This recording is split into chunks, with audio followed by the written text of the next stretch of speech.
زه په بوټ تندي کې د نفرت کرښې لیدی شمه، زه په اننګو کې د رنګونو ګډا پیژنم، زه د چا په زړه کې ارمانونه قلم وینم او زه په سو زړونو کې خاموشه غوغا پیژنم.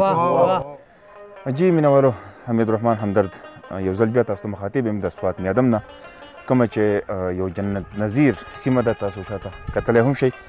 د دې منظرو واورې شوي دي ډېرې زیاتې، او ما سره زما ملګري معاذ خان، اسد خان، فواد خان دوی را سره هم راغلي دي. نو دوی هم مننه کوم. نو غواړم چې ستاسو سره زه یو کلام هم شریک کړم. هیله ده چې ستاسو به خوښ شي.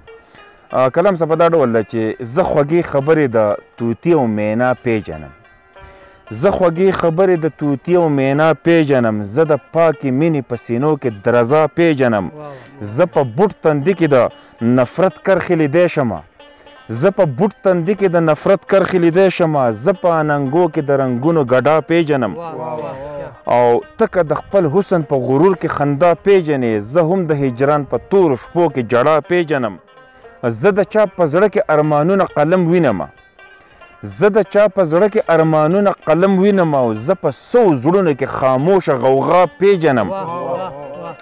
او دلته په یو حال کې د غریبو خیرخوا نشته دی، دلته په یو حال کې د غریبو خیرخوا نشته دی، او زه په رڼا ورځې د سرونو سودا پیژنم.